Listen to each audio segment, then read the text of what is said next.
Yan, hello guys, I'm back. Yan. Ngayon naman ay yung mga ni-review natin or in-unbox natin ng mga unit. Ito na, yung processor, yung motherboard, yung video card, casing, power supply, tsaka memory. Yan, binuo na yan as in sa isang unit lang, sa isang case lang. Ito, sa rack. So ito yung specs natin. Ito yung motherboard, yung Gigabyte Aorus B550, B550 tuloy, B450. Sana nga 550 para mas maganda. Ito yung lang yung inabot B450 Elite B2. Yan. Tapos ang processor natin is Ryzen 5, yan, 3600. So itong 3600 na to, ito yung may 6 core, 12 threads. Yan. Mamaya makikita natin yan. So sunod naman yung video card natin is Gigabyte din, GTX 1650 Eagle na merong 4 GB RAM. Yan. Tapos yung memory natin is PNY 32 GB. So dalawang 16 siya. Dalawang 16 GB kaya 32 GB. Yan. Tapos 32 MHz yung speed ng RAM. Tapos meron tayong power supply na ginamit natin, yung Seasonic. Yan. GX 550. Tapos yung casing is Rakhalia ATX case. Then meron tayong ayan, ito, tatlong pan. 120mm pan. Yan, for intake yan. Tapos meron tayo dito sa may side na 120mm pan din for exhaust lang. Yan, para lumabas yung init. Yan, so tingnan naman natin ngayon yung temperature niya. May program dito sa Windows na makikita, pwede nyong malaman yung memory usage nyo, internet usage, storage, tapos pati yung ano, yung processor. Ayan, makikita nyo ka. So, pupunta kayo sa Task Manager. Type nyo lang Task Manager. Ayan. Tapos ito, click nyo lang yan. Yan, lalabas yan. Lakihan natin. Tapos yan, makikita nyo dito, yan oh. So, yung processor, yan. So, yan. Naglalaro na siya sa 10% lang yung ginagamit. Yan. So, 11. Ito yung memory. Yung hard disk ko sa Windows. Tapos yung another hard disk for backup ko. Internet. Yung speed na. Tapos may wifi din ako ginagamit. Tapos ito yung video card. So pag click mo yung CPU, yan. Yan, makikita mo yung processor mo, yan. AMD Ryzen 3600 6-core processor. Tapos pagdating nyo dito sa baba, yan, makikita nyo yung activity. Yan. Tapos ito, base speed nya 4 GHz, yan. Inano ko to, in-overclock ko. So, in-overclock ko dun sa CMOS. Nawa akong 4 GHz siya. So, yung processor naman na to, kaya niya hanggang 4.2 GHz. So, sa akin, ginawa ko lang hanggang 4 lang para at least hindi gaanong yung overclock niya. Parang ayokong isagad. So, okay lang sa akin yung 4.0. Yan yung mga activity niya. Yan. Utilization niya 12 and 10 to 12%. Tapos yan yung speed niya. Yan. Tapos ito, so 6 core 12 threads siya. So maganda siya sa mga gaming talaga. Saka sa multitasking na ginagawa nyo. Tapos pag sa memory naman, yan nakikita nyo naman dito. Yan. 32 gig. Tapos 16.5 na yung nagagamit. Tapos ayan 51% na siya. So pag linik mo yan, makikita mo rin yung ibang activity dito. Ayan. So meron siyang, ito yung speed nya 32 MHz 32 MHz tuloy 3200 MHz yan. Tapos yung RAM slot ng motherboard is 4. So dalawa lang yung na-cover natin sa dalawang 16. So pwede ka pang mag-add in the future kung gusto mo pa, kung may available pang pera, pwede ka pang magdagdag ng dalawa pang 16. So, yun. So, yan yung mga activity niya. Ang natitira na lang is yan nakalagay. Almost 15 pa. Ang kagandahan pag malaking RAM mo kasi, pwede kang mag-multitask. Mag-open ng maraming tabs. Yan, habang halimbawa, naglalaro ka. Pwede kang mag-open ng dalawang games. Mga online games. Yan yung kagandahan ng malaking RAM. So ito yun, ito yung example na to. Ito, nag-open ako ng tabs. Trinay ko para dito lang sa ano natin. Nag-try ako ng ito. Nag-open ako ng multiple tabs. Playing yan lahat. Ayan, nagpe-play siya lahat. So pag tinignan mo dito, yung details niya. Ayan o. Naka-open ako ng 57 tabs. Playing lahat. Tapos meron pa ako isa pang tabs dito. Yan. Open din.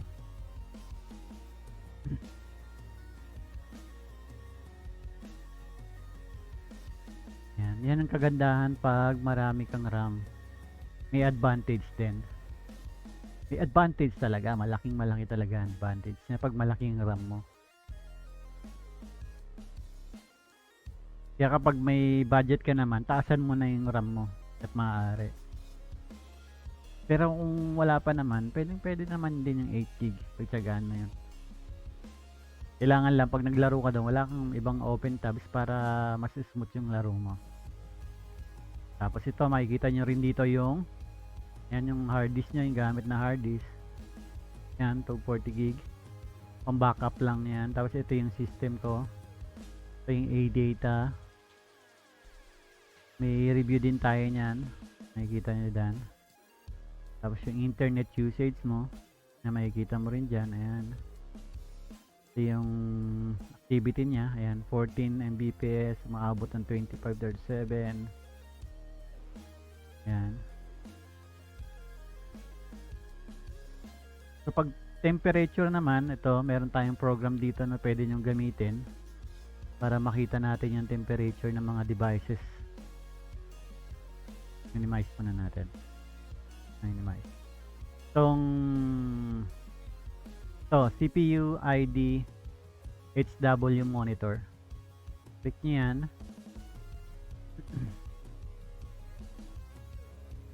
Yan, makikita nyo yung mga temperature dito.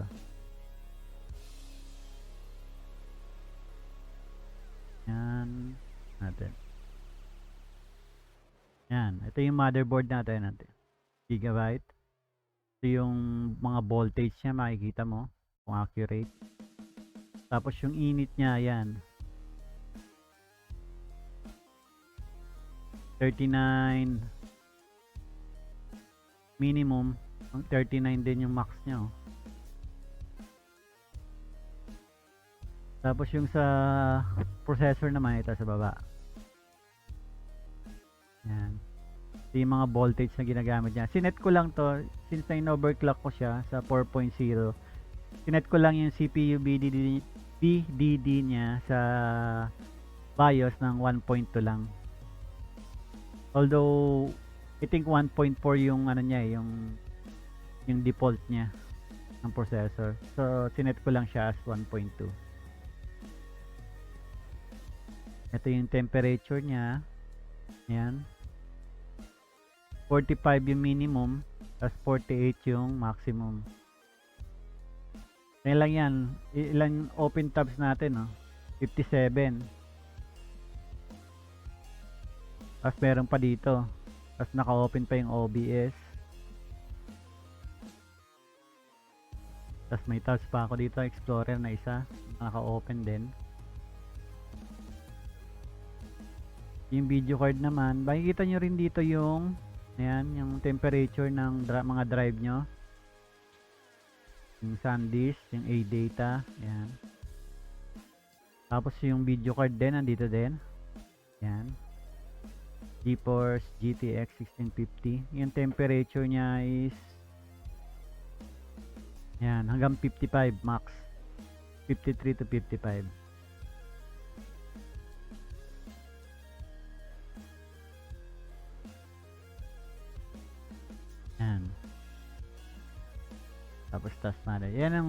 pwede nyong mga gamitin kung wala kayong ibang alam na program na pwedeng gamitin para makita yung mga activity ng PC nyo. Ito pwede to, since sa Windows, yung Task Manager, makikita nyo dyan.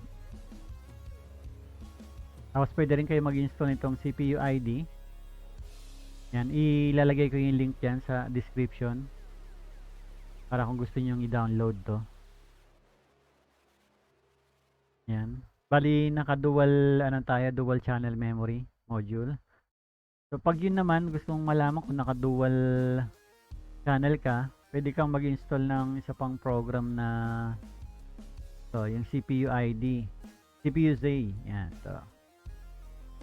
Isa lang yung may gawa nito, yung CPU ID na to, tsaka yung CPU ID parehas naman. CPU Z nga lang to, tawag dito. Yung isa, monitoring. Pag clinic nyo to,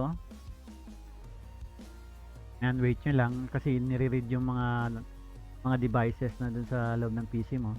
Yan, di-display nya na. Yan, makikita nyo din yung gamit yung processor, kung anong model, yung code name, yung speed, yan, multiplier nya, yan. Tapos ilang core, ilang threads din makikita nyo rin dito.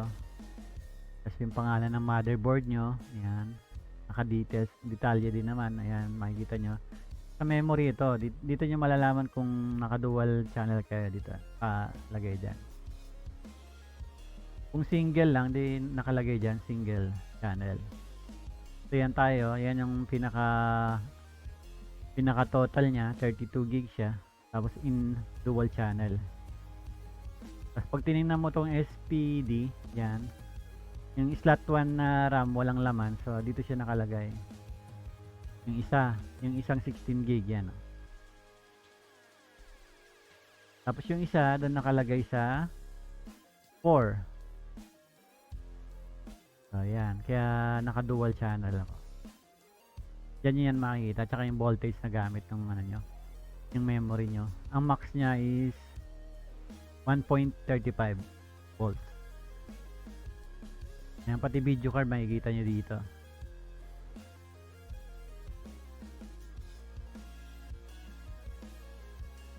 Then, dito naman sa monitoring, try natin mag-open ng isang games kung magbabago yung temperature niya. Titingnan natin.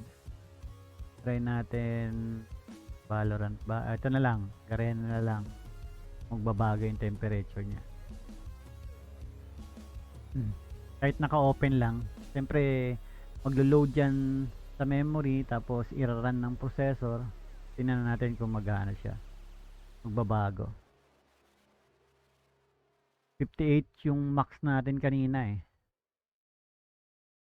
Tapos 49 yung yung minimum. Pero yung temperature niya yun guys take note 57 yung open tabs dito, tapos meron pang iba. Ayan 57 tabs. Kanya naman 57 tabs. YouTube tabs yan. Nagpi-play siya lahat. Tapos ito, meron pa ako naka-open pa si OBS. Yan, tapos nag-open pa tayo ng LOL, ng Garena. So try natin kung naka-open siya, kung nagbago yung temperature. Open natin yung CPU ID monitoring. Kung nagbago. Saka yung RAM usage niya.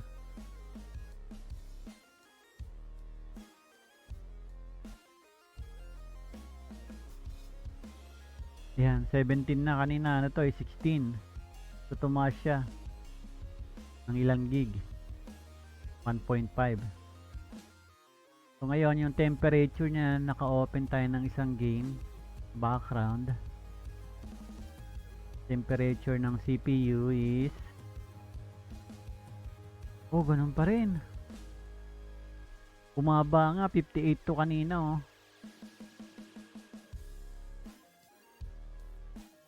ibig sabihin maganda yung yung heatsink. Hindi pala natin nilagay yung heatsink dito sa details. So yung heatsink na ginamit is Deepcool. Yung heatsink na ginamit ko is ano, yung Deepcool Gamax to.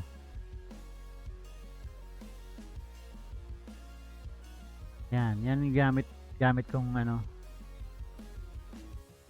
heatsink. May review din tayo niyan eh.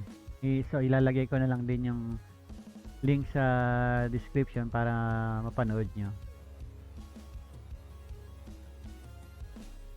Ayan, tumaas din yung ano, yung gamit ng CPU.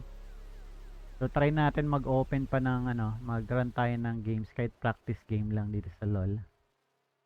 Para makita natin kung tataas pa yung temperature, yung usage ng RAM. At doon pala hindi natin napansin tong ano, yung video card yan tumaas na oh. Kanina nasa 20% lang ata yan kanina eh. Try natin mag-open ng games. Try natin sa training lang. Practice tool. Tapos join. Add bot.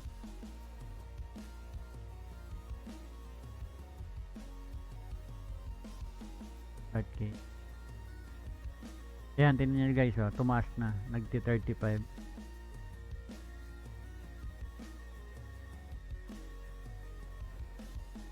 %. Yung memory ganun pa rin.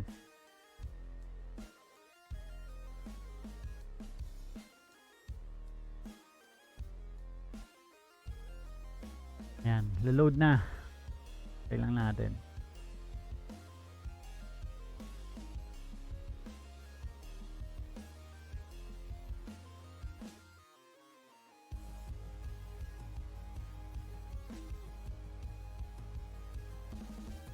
Yan, window mode ko lang siya. Tingnan natin kung nagre-record siya. Hindi nagre-record.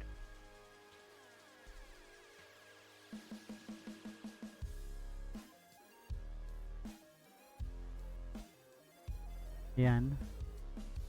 Tingnan nyo guys dito yan, temperature yan, tumaas na hanggang 25 na. Kaya makikita nyo yan. Tataas pa yan pag may tingnan natin kung nag-clash na. Iisa lang kasi yung ano dito yung kalaban. So, tumaas na rin yung memory natin, naging 18.7 gig na. May open tabs pa yan ha. Remember guys, may mga open tabs tayo ha. Pati yung sa wifi yan, tumataas siya gamit.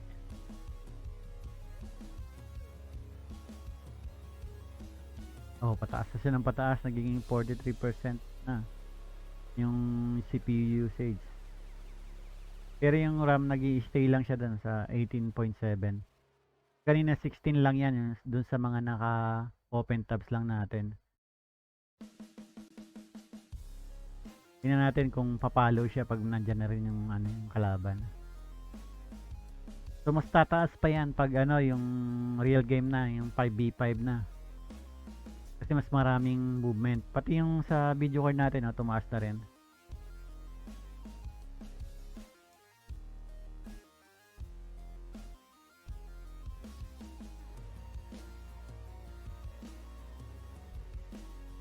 Doon pala si Tristana sa ano, sa bot.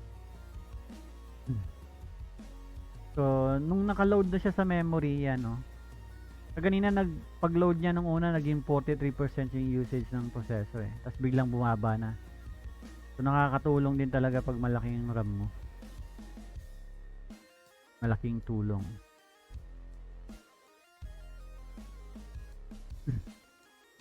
Pero pag kinumpara mo to minsan sa iba sa 8GB without yung ibang open tabs, talagang pure game lang. Parang hindi mo mapapansin yung difference eh.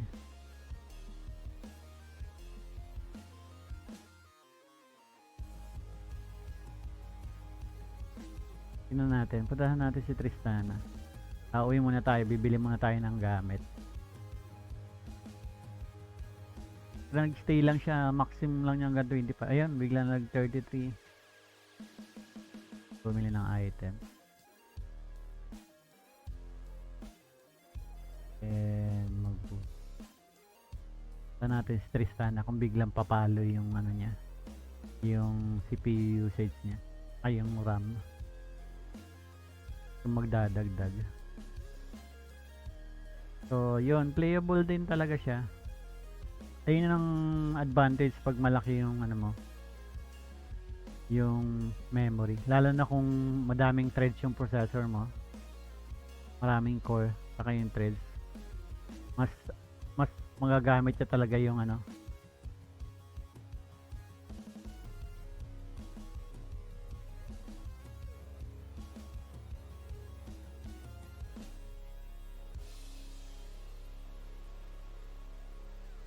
Hindi naman siya tumaas, oh, yung ano, naging ganun pa rin. So, yan na guys. Kita natin to.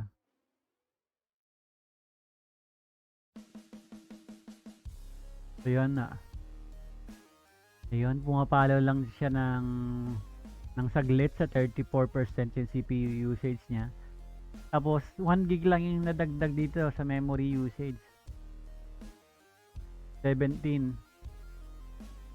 Bali 2 gig kasi nung pag-open ko nitong ano, kaganina 16 gig to yung memory usage. Yung pag-open natin itong ano, ng game, naging 17.3. Tapos yung pagpasok natin doon na sa Battleground, naging 18 point something. 0.6 ata yun, 0.3. Yan.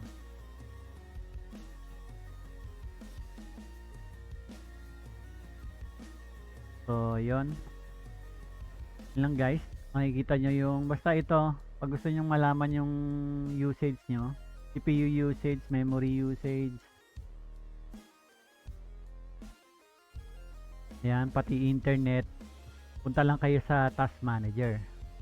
Tapos pag gusto niyo naman malaman yung temperature, install niyo tong ano, yung CPU ID. CPU ID monitoring, HW monitor. So by the way, ilalagay ko naman yung link diyan para ma-install nyo. Gusto niyo matry o ma-monitor yung ibang mga devices nyo kung gaano sila kainit. Pati yung mga speed ng fans dito makikita nyo na rin. Ayan. So, malaking tulong din to. Lalo na pag ano, medyo luma na yung PC nyo. Pag medyo tumaas na to, nanibago ka na, medyo pumalo na to sa temperature ng processor nyo is pumapalo na ng 70, 80, ganyan, or 90. Ang posible nito, medyo ano na, tuyo na yung thermal paste na nagko-contact doon sa heatsink at processor. Ayun. So, dapat na yun mapalitan yung thermal paste na yun kasi hindi na siya masyadong nagko-contact yung dalawa. So, yun dito nyo yung monitor yun.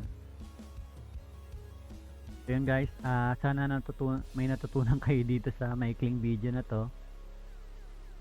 Ayan, so yung mga software na to na ginagamit ko, itong CPU-ID. Tsaka yung kaganina, yung CPU ano din.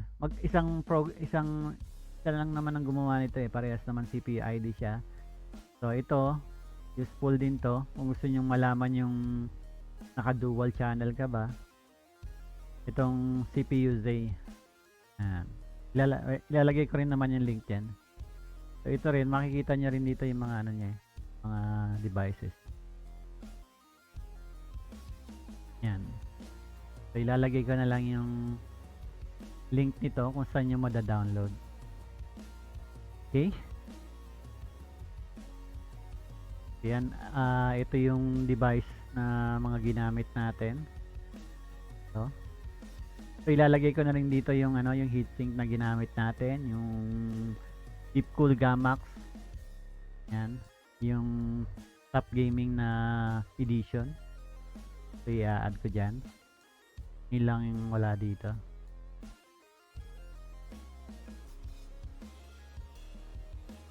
Yan lang guys, kung nagustuhan nyo itong video na to, don't forget to like. Tapos subscribe na rin kayo sa mga hindi pa naka-subscribe dyan. Yun na rin yung bell dyan para ma-notify ka kapag meron akong bagong upload na video. Okay? Kung may mga question kayo regarding dito sa topic na to, mag-comment lang kayo, sasagutin natin. Okay? Bye.